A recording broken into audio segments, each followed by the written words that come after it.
Summer sizzles, but the fun never fades. Whether cooling off with refreshing juices, indulging in creamy ice creams, or diving into the pool, there's always a way to beat the heat. And just as life brims with endless possibilities, the world of cinema is no exception when it comes to creative juices flowing. I'm Atika Farooqui and welcome to Now Showing. Let's dive into what's in store in this episode. Ghostbusters Frozen Empire continues the legacy with a blend of old and new, but its ambitious scope overwhelms the storyline, leaving some elements underdeveloped. A cinematic masterpiece, Kumbalangi Nights offers a soul-stirring tale of family, love and redemption. This is my Malayalam movie recommendation for your weekend. A personal chat with the lead actresses of Heeramandi, yet another visual masterpiece by Sanjay Leela Bhansali. And a chat with singer Usha Uthup about receiving Padma Bhushan award and her career milestone. Let's begin the show with Ghostbusters. When it comes to Ghostbusters, there is a special kind of magic that takes us back to our childhood. From the iconic theme music to the title track, every element of the franchise holds a nostalgic charm. It's not just about critiquing the film, it's about reliving those cherished memories that make Ghostbusters more than just a movie. It's a nostalgic journey. Frozen Empire marks the fifth installment in the Ghostbusters franchise, started in the year 1984, serving as a direct sequel to the 2021 film Ghostbusters Afterlife. Ghostbusters Frozen Empire sees Gil Kenan stepping into the role of a director and co-writer, succeeding Jason Reitman, who directed the sequel. Despite Reitman's departure from the director's chair, he remains involved in the film as a co-writer. In Ghostbusters Frozen Empire, the narrative picks up 3 years after the events in Summerville, Oklahoma. Callie Spengler, her boyfriend Gary Gruberson, her children Trevor and Phoebe, along with their close friends Lucky Domingo and Podcast, make a significant move to New York City. Their purpose is to assist Winston Zeddemore and Ray Stantz in re-establishing the Ghostbusters. However, their efforts are soon tested when Nadeem, played by Kumail Nanjiani, unknowingly sells off his late grandmother's heirlooms, including an orb containing a tyrannical spectre, to Ray, played by Dan Aykroyd, who runs an antique shop and a YouTube channel. The discovery of this ancient artifact unleashes an evil force that threatens to bring about a second ice age. To combat this menace, the new Ghostbusters, led by the Spengler family, teams up with the original Ghostbusters in their new top-secret base in the New York City to protect their home and save the world from the possible disaster. Retaining the co-cast and bringing back the original Ghostbusters in Frozen Empire is a brilliant move that adds immense charm to the film. It not only honors the legacy of the franchise, but also bridges the gap between the past and the present, appealing to long-time fans and new audiences alike. Having Harold Ramis's Egon Spengler represented in the story maintains a sense of continuity and emotional depth, reminding us of the heart and soul of the original films. Additionally, the return of Bill Murray's Peter Venkman and Dan Aykroyd's Dr. Raymond Stantz not only provides nostalgia, but also adds a sense of familiarity and authenticity to the narrative. Their inclusion enriches the storyline, making Frozen Empire a true celebration of the beloved Ghostbusters universe. Paul Rudd and Patton Oswalt deliver standout performances here, bringing energy and humor to the film. Fans of the original 1984 Ghostbusters will be pleased to see familiar faces, including Bill Murray, Dan Aykroyd, Ernie Hudson and Annie Potts making memorable appearances. While Murray's role is short, Aykroyd's character has a significant part, and Hudson's portrayal of Zeddemore as a lab owner enriches the story. Annie Potts returns as Janine, adding to the film's nostalgic appeal. The focus on the descendants of Spengler, particularly Carrie Coon's Callie and her children Phoebe and Trevor, adds a compelling and contemporary dynamic to the storyline, blending the old and new seamlessly. Despite all the strengths, Frozen Empire falls short in capturing the essence of what made the original Ghostbusters so beloved. The film's ambitious scope, while commendable, becomes its downfall, as it struggles to manage multiple storylines without fully exploring any. The premise of an ancient artifact unleashing an evil force and posing a threat of a second ice age holds immense potential for an engaging plot. However, the film fails to capitalize on this premise, leaving it feeling underdeveloped and disjointed. This missed opportunity to delve deeper into the central conflict ultimately hinders the film from reaching its full potential and may leave audiences wanting more cohesive storytelling. While it may not reach the heights of its predecessor, Frozen Empire is a heartfelt tribute to the Ghostbusters legacy, reminding us of the timeless magic that this franchise holds. If the audience calms their expectations down a bit, Frozen Empire can surely deliver a fun and engaging adventure that will delight audiences old and new.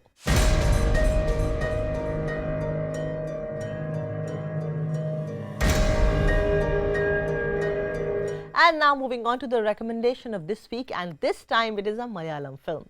In the world of cinema, there are films that entertain, films that make you think, and then there are films that touch your soul.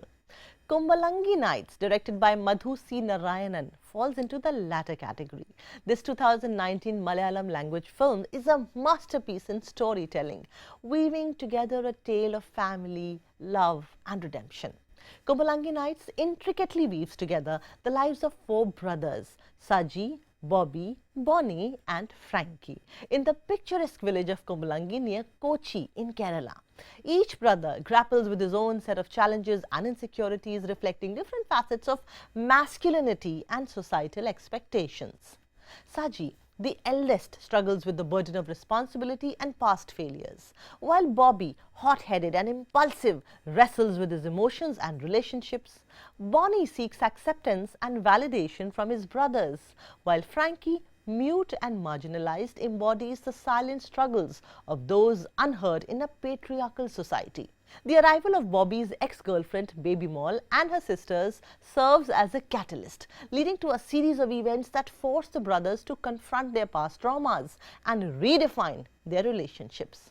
Through their journey of self-discovery and redemption, Kumbalangi Nights explores themes of family, love and the complexities of human emotions with remarkable depth and sensitivity. One of the film's greatest strengths lies in its realism, with characters that feel incredibly authentic and relatable. The performances, particularly those of Fahad Faasil, Shane Nigam, Sobin Shahir and Srinath Bhasi, are exceptionally nuanced, drawing viewers into their world and making them deeply empathize with their struggles. The film delves into the theme of broken masculinity, portraying the male characters as flawed and vulnerable, breaking away from stereotypes and offering a more nuanced portrayal of men's emotions and struggles.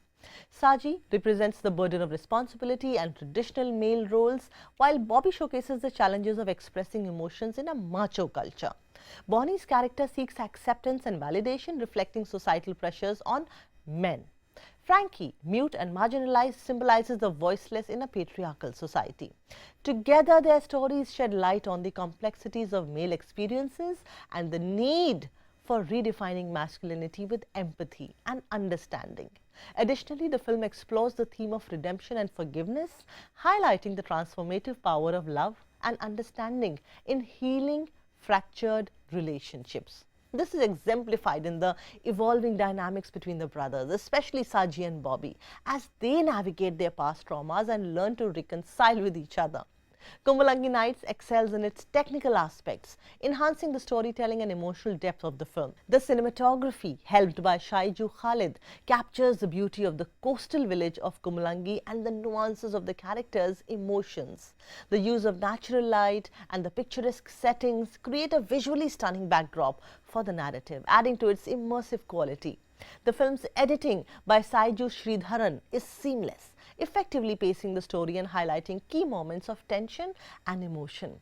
The sound design, with its subtle use of ambient sounds and music, complements the narrative, enhancing the mood and atmosphere of the film. Overall, Kumbalangi Nights stands out not only for its compelling storyline, but also for its technical excellence, making it a truly immersive cinematic experience. Kumbalangi Nights has been lauded with numerous awards, solidifying its status as a cinematic masterpiece. The film received multiple Kerala State Film Awards, including Best Popular Film and Best Director for Madhu C. Narayanan. Fahad Faasil's performance also earned him the Best Supporting Actor Award. Additionally, Kumbalangi Nights was recognized at the National Film Awards, where it won the best production design. In conclusion, whether you're a fan of Malayalam cinema or simply appreciate thought-provoking storylines and storytelling, Kumbalangi Nights is a must-watch film that will leave a lasting impact on you.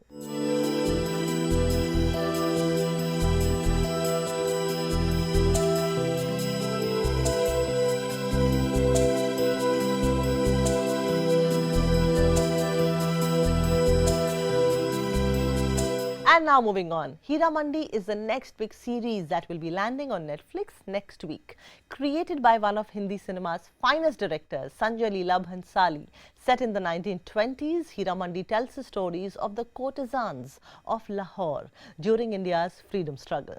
I caught up with Richa, Chadha, Sanjeeda, Shaikh and Shermin, Segal and spoke to them about their respective roles and the world of Heeramandi. Farida Jalal कहती हैं इस show में कि खुदा मर्द को ऐसा हुस्न दे तो औरत को हया न दे. It's been a while where we could talk about women's glance and the way women look at men as brazenly and as bravely as they do in Heeramandi, and the time has come where we were ready for this. I want to say this to you and I want to do this for her. We always do it for her. Guys, because in films like Pakiza, उसकी ये झलक हमने देखी थी कि क्या arch होता है. आपको लगता है कि it's all about the gararas and the pazebs and the golden jewelry and everything, but the insecurities and the latter half of their life can be so depressing. Yeah. And you play a woman like that. I get accused of playing very bold and feisty characters who are often prone even to violence.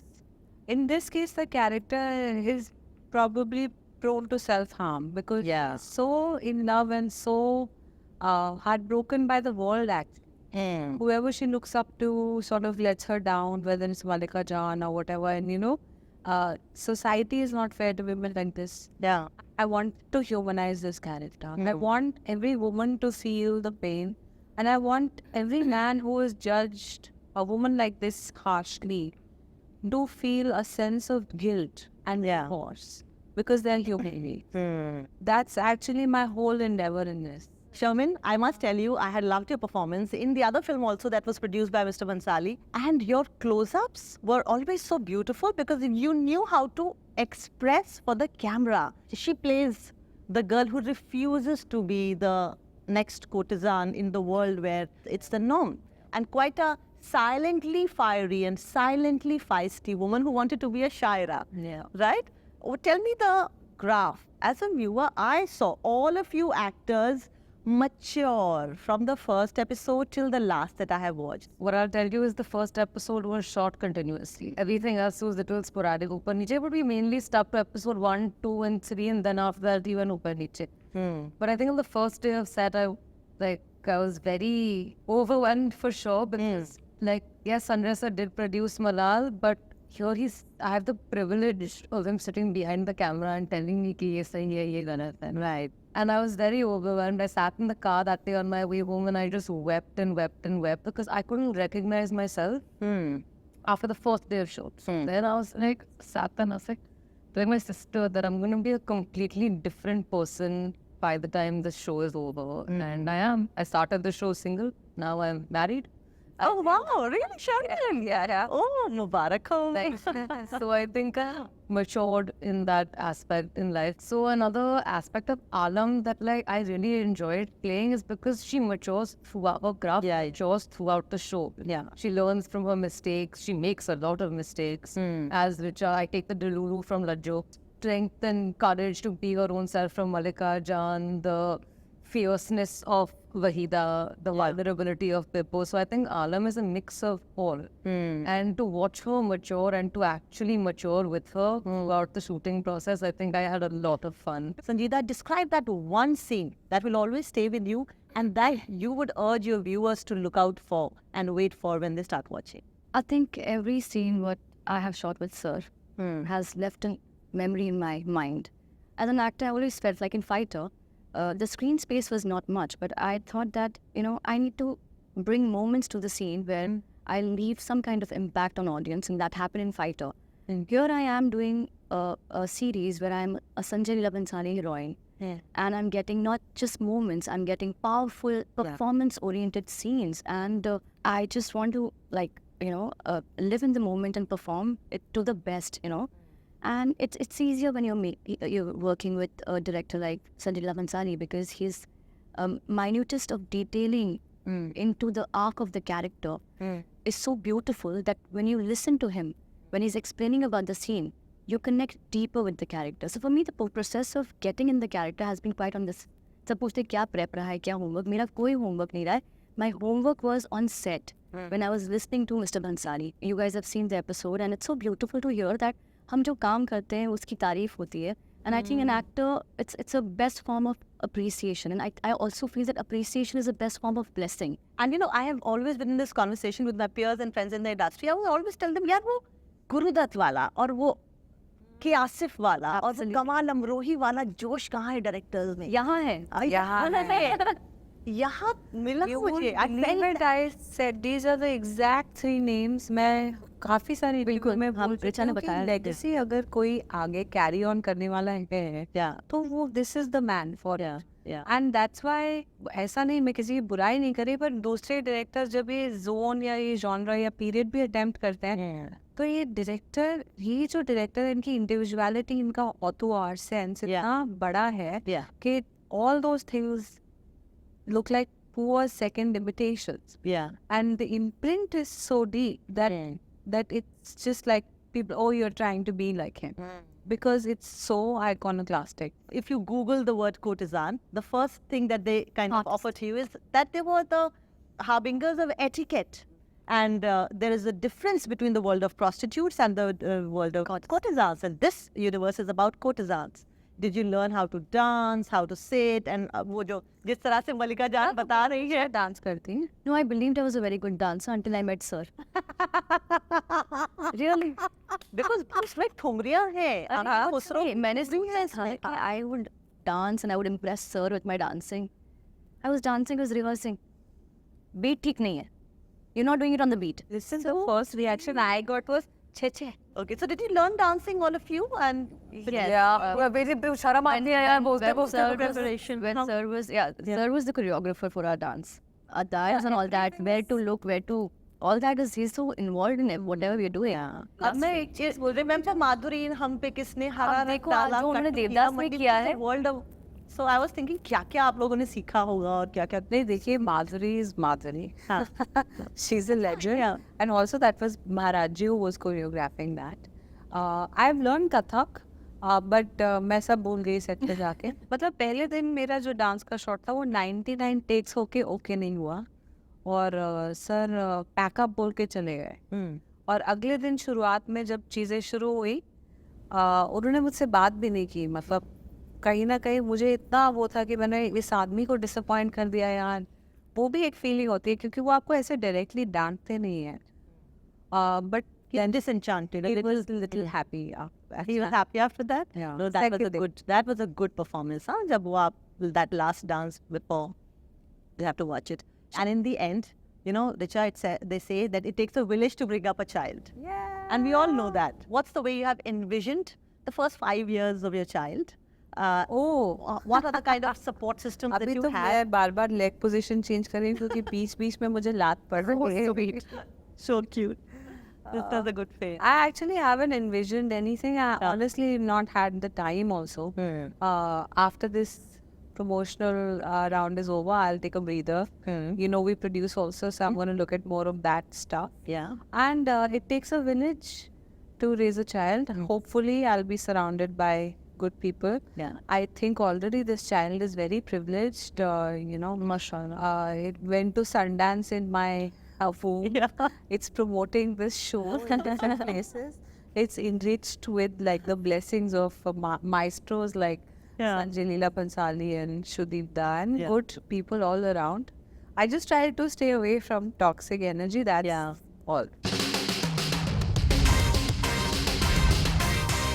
Heeramandi will be dropping on Netflix on May 1st, and we will review the series on this show next week. But it's time for a short break on the show. When we come back, we have singer Usha Uthup with her songs. Stay tuned.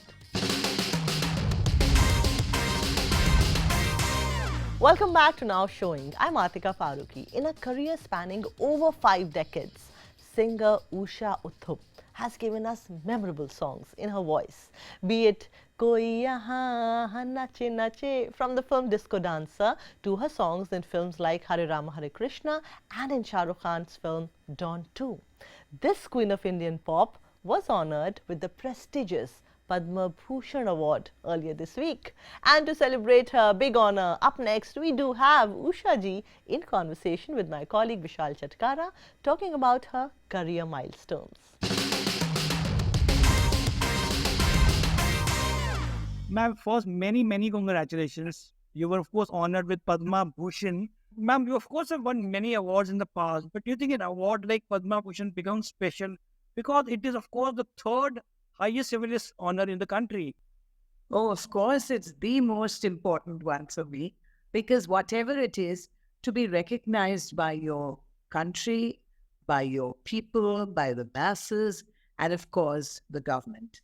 It's really marvelous because, if I were a classical musician or a classical artist, it automatically happens that, they would get an award sometime or the other.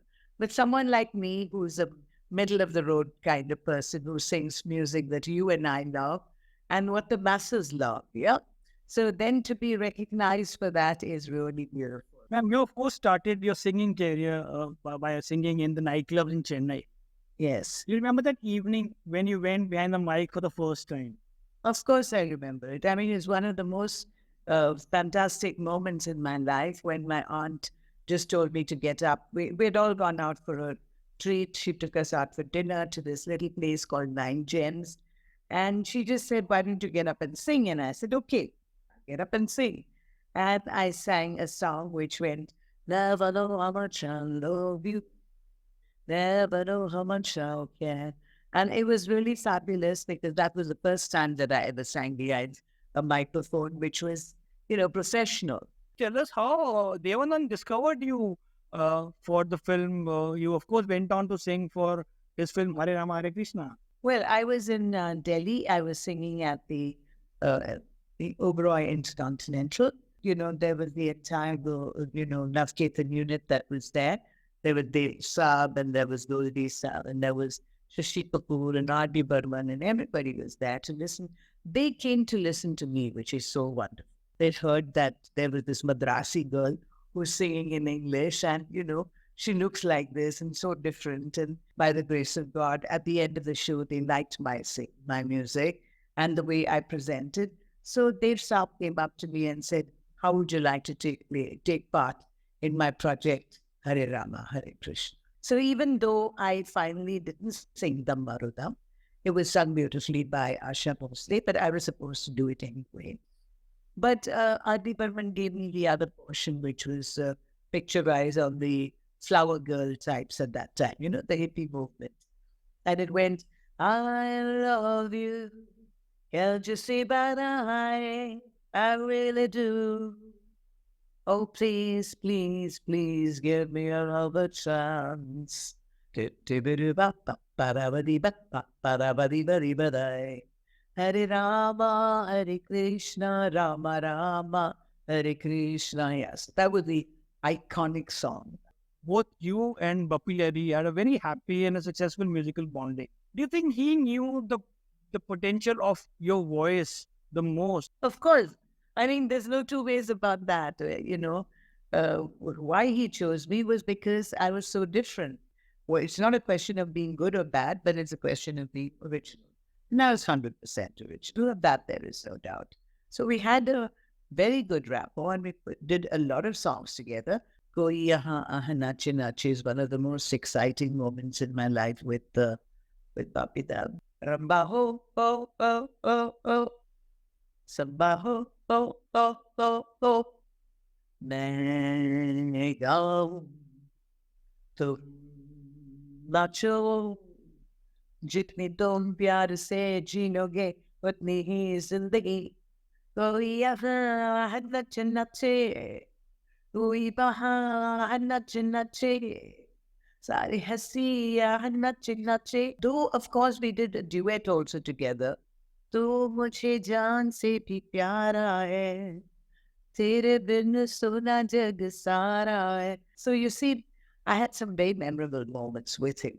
And he always allowed me, both he and Andy Burman actually, they just allowed me to sing what I wanted to sing or what I thought would be good at that time. And of course, with Andy Burman, there were two songs which really became popular. One is 1, 2, cha cha cha. Let's do the cha cha cha. Me and you, cha cha cha, do do.